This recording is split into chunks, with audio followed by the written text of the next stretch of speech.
dhamana zao, usikiri wawe wahadwa daima.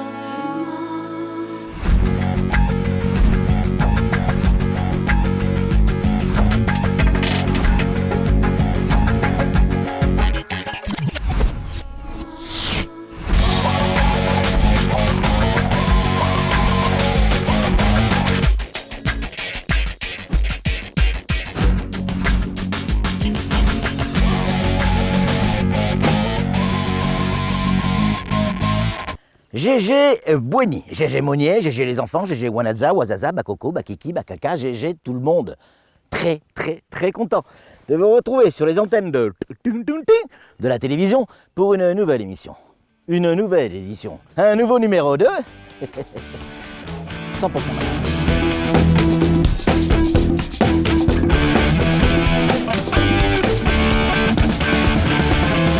Aujourd'hui, on a rendez-vous avec Thomas Ferrari.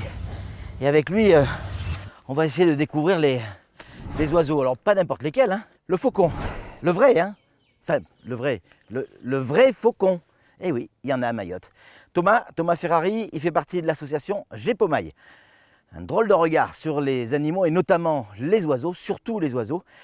C'est avec lui qu'on a rendez-vous et c'est grâce à lui qu'on devrait retrouver le faucon pèlerin. Il paraît que c'est l'oiseau, voire l'animal le plus rapide de la Terre. Figurez-vous qu'il est à Mayotte. Thomas Ferrari, non. Avec lui, on va aller vite, hein, crois-moi. Hein. Waouh! Ah, Daniel, je te jure, c'est magnifique. Viens voir. Ah, c'est magique. Regarde ça. Waouh! Ah ouais, énorme. Là, on est en haut de la carrière d'Oujani. C'est tout simplement splendide. Ouf, ça donne le vertige, cette histoire.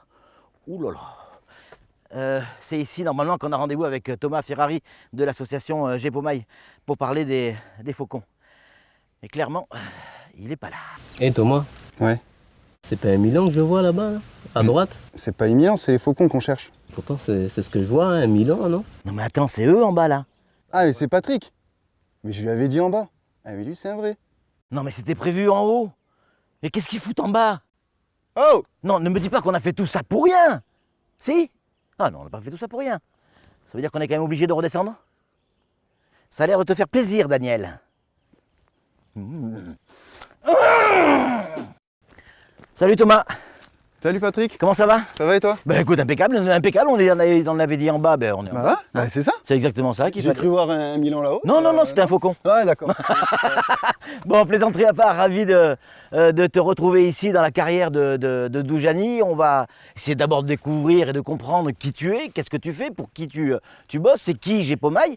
Et puis, on nous a dit effectivement que ici il y avait le fameux faucon pèlerin. Alors, ça nous paraît quand même un peu capillotracté. Mais est-ce que tu veux bien nous aider à découvrir le faucon pèlerin de Mayotte et surtout essayer de le comprendre? C'est pas une légende, même si beaucoup en doutent. Mais il y a bien le faucon pèlerin qui est présent sur Mayotte et qui niche à Mayotte, notamment sur ce site de Doujani.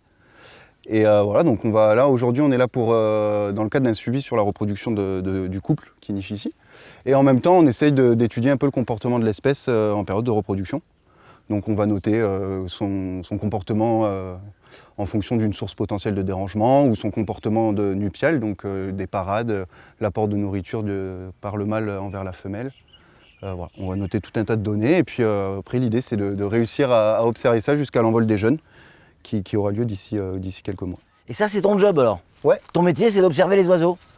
C'est une part du métier, ouais. Mais c'est une grosse part du métier, ouais, c'est de faire des suivis sur soit des espèces à part entière, soit des populations d'oiseaux, dans le but d'avoir un recensement régulier, donc tous les mois ou plusieurs fois par mois. Ouais. Et c'est ce qui va nous permettre soit pour le cas du faucon pèlerin de confirmer sa reproduction avec un nombre de jeunes qui va s'envoler, soit ça va être des suivis sur des populations qui vont nous permettre, à partir d'un certain nombre d'années, en fait, d'avoir une tendance des populations sur est-ce que la population est en déclin, est-ce qu'elle est en augmentation, est-ce qu'elle est stable, et voilà.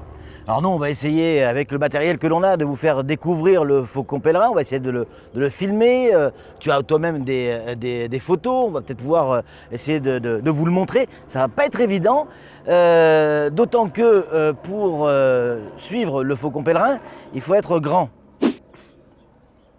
Ah ouais. Cherchez l'erreur. Ah tiens Patrick, viens voir. Ouais. Il est là. Tu le vois là? Ouais. Tu le vois pas toi? Non, moi je vois. On le laisse. Ouais, si on peut. Ouais. Alors. Ah ouais, Je sais pas si tu le vois, il est posé sur un rocher, à côté du buisson. c'est incroyable. Il est en train de scruter. Là, il scrute son territoire. Il est sur un rocher perchoir. C'est des promontoires qu'ils utilisent autour de leur nid pour surveiller leur territoire de reproduction. C'est incroyable de voir cette bestiole ici. Et il y a beaucoup non pas d'espèces, mais d'individus. Sur Mayotte, Ouais. ben, on ne connaît pas bien la taille de la population sur Mayotte. On estime qu'il y a entre 8 et 10 couples. Ouais. Grâce à des observations ponctuelles que des adhérents vont nous envoyer. Thomas, parle-nous du faucon pèlerin. C'est quoi cet animal? On nous dit que c'est l'animal vivant sur Terre le plus rapide au monde. C'est vrai ou c'est faux? Ben, jusqu'à preuve du contraire, c'est vrai, c'est l'animal terrestre le plus rapide du monde. Ouais. Donc en fait, c'est un rapace qui Ouais. fait partie de la famille des faucons. Donc il est présent sur l'ensemble de la planète, excepté en Antarctique et sur quelques archipels océaniques. Sinon, il est présent partout. Et en fait, c'est l'oiseau, l'animal terrestre le plus rapide du monde, puisque sa technique de chasse, en fait, il se nourrit essentiellement d'oiseaux. Et sa technique de chasse, en fait, ça va être de piquer sur ses proies à pleine vitesse. Et il y a plusieurs individus, enfin c'est déjà arrivé, des individus qui sont chronométrés à plus de 300 km/h. 300 km/h. Mais c'est vrai que c'est un oiseau qui est assez difficile à voir, parce que du coup il a tendance à voler très haut pour surveiller ses proies potentielles.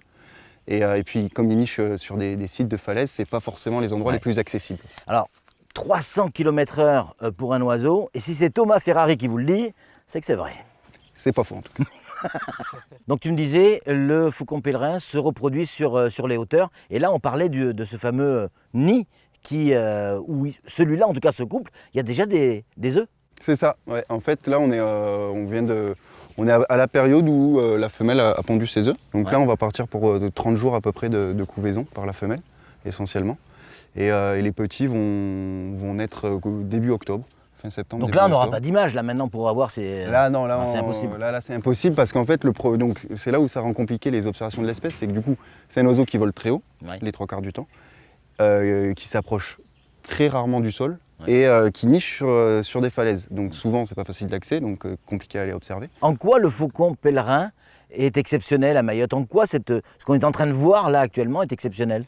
Bah, en fait, ce qui fait que l'espèce est exceptionnelle, c'est ce que je disais, c'est un oiseau qui vole très haut, donc qui est très difficile à observer de manière générale. Et en fait, là, ici à Mayotte, on a la chance d'avoir des falaises pas très haute, ce qui fait que son observation est rendue plus facile que dans d'autres sites comme les Alpes ou le Jura où les montagnes ont tendance à être... D'accord, c'est pas le fait de voir un faucon pèlerin à Mayotte qui est exceptionnel, mais effectivement De le voir aussi bien en fait. de pouvoir le voir aussi bien avec ces falaises qui sont tout simplement accessibles. Tu m'as dit que tu avais des images et des photos de nids et de petits, on peut jeter un œil? Ouais, on peut Hein regarder ça sur ordinateur rapidement. Ben, je te laisse installer l'ordinateur, pendant ce temps-là on va laisser Daniel se reproduire comme les faucons sur les hauteurs.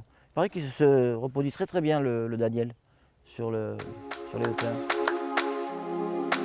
Parce que du coup, la zone du nid, en fait, ils Ouais. ne font pas réellement de nid, en fait, on appelle ça une aire. Ça va être la plateforme où ils vont faire leur nid, entre guillemets, ouais, mais ils ne construisent pas de nid, en fait, ils vont nettoyer, faire un semblant de petite cuvette en poussant les graviers sur les côtés. Et voilà, et là, du coup, on a les poussins qui sont là, ils sont à quelques jours de l'envol. C'est quoi le prédateur du faucon pèlerin? Ici sur Mayotte et même en métropole, il n'en a pas vraiment, hein, parce que lui, il est au sommet de la chaîne alimentaire, c'est ce qu'on appelle un grand prédateur. Ouais. Il se nourrit d'autres oiseaux. Et du coup, il n'a pas de prédateur à proprement parler. En fait, il y a surtout des menaces, surtout dues à l'homme, Ah oui, qui vont lui causer des dommages. Mais il n'a pas de prédateur à proprement parler, quoi. Ouais. Thomas, Ouais. quand tu fais ce job-là, en pleine nature, là, à observer, à regarder, qu'est-ce que toi, au plus profond de toi, qu'est-ce que tu ressens? Du plaisir, clairement. Ouais. Et non, et après, c'est aussi, on s'en rend pas compte, mais en fait, c'est pour l'intérêt public qu'on fait ça. Ouais, On mais a est-ce que tendance tu as le sentiment, à un moment donné, que ce que tu vois, ce que tu fais, c'est unique? Que Ah bah d'autres ouais. personnes À chaque fois n'auront qu'on- jamais cette chance, quoi. Ouais, bien sûr, à chaque fois qu'on vient sur le terrain et qu'on assiste à des scènes que les gens voient à travers les reportages animaliers à la télé, Ouais.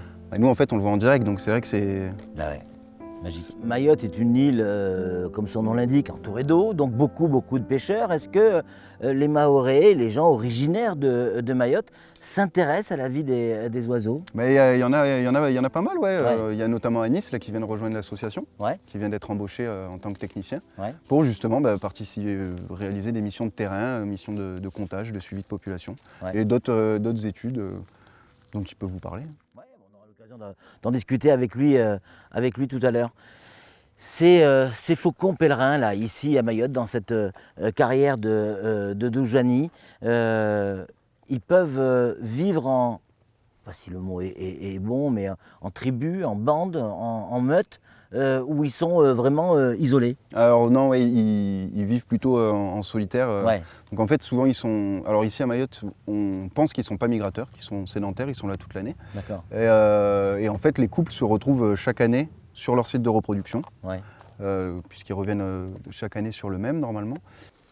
Anis, c'est important pour toi d'observer ces oiseaux? Oui, pour mieux les connaître. Ouais. Et, Donc, ouais, ça a été quoi ton déclic? alors moi, ma passion pour la nature en général, hein, pas spécifiquement sur les oiseaux, me vient depuis tout petit. J'ai grandi, je suis né à Mayotte, j'ai grandi à Mayotte, Ouais. sur une île assez bien conservée en termes de nature. Et du coup, bon, j'avais à cœur de participer à la conservation de cet environnement, hein, Ouais. qui dans le monde est assez exceptionnel. Ouais. Voilà. Ouais.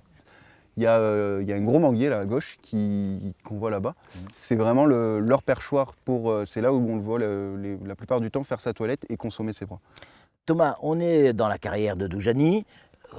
Comme son nom l'indique, c'est une carrière. Donc, il y a des travaux qui sont effectués ici. Il y a donc des bulldozers, des camions qui viennent. Il y a donc du bruit. On ne peut pas dire qu'on est en pleine nature où il n'y a pas un pet de bruit. On a également un stand de tir qui est pas loin. Comment réagissent les faucons à tout ça? Alors, c'est une espèce qui est considérée quand même assez sensible au dérangement. Ouais. Mais c'est vrai qu'on a remarqué depuis quelques années qu'en fait, elle a une capacité à s'adapter aux nuisances sonores une fois qu'elle a réussi à l'identifier. Typiquement, nous, dans les observations qu'on fait, quand par exemple il y a le stand de tir qui est en activité, Ouais. on remarque qu'à la première détonation, les oiseaux arrêtent leur activité, Ouais. ils cherchent d'où vient le bruit, ils identifient que c'est les policiers en contrebas qui sont en train de tirer, mais que ça ne les concerne pas. Là, je Et dis ils ça va, c'est les policiers, on voit ce qu'on est. C'est un peu ça. Ils disent c'est bon, ils On est n'ont pas l'air protégés. méchants. Et du coup, ils vont se mettre, en fait, ils vont reprendre l'activité Ouais. qu'ils avaient stoppée juste avant. Thomas, et si il y a des gens qui veulent venir observer les oiseaux, c'est possible? Ouais, bien sûr. Il suffit de nous contacter sur l'adresse là. Celle qui s'inscrit là en bas de l'écran? Exactement. Tu la vois, l'adresse. regarde, c'est celle-là, C'est ça. on est bien d'accord, hein. C'est Ouais. ça. Ouais. contact@gpomail.fr. Et en fait, on essaie d'organiser assez régulièrement le week-end, Ouais. suivant nos disponibilités, mais on essaye de mettre en place des sorties destinées aux adhérents le week-end pour justement pouvoir se consacrer aux adhérents qui nous accompagnent et leur présenter les oiseaux de Mayotte et leur donner envie de s'y intéresser un peu plus. Merci mille fois Thomas pour merci tout à ce toi. temps passé avec nous. Alors évidemment, je vois déjà les messages, je dis, ah, bon, en fait, non, il n'est pas si grand que ça. Hein. En fait, non, c'est les jambes, il a des très grandes jambes, mais Le buste est très court. le buste, il a un tout petit buste. Hein. Merci mille fois. Allez, vous connaissez le principe de l'émission. Si vous aimez les faucons, si vous aimez les vrais également, si vous aimez Thomas, si vous aimez la nature, si vous aimez Mayotte, ben dites-le.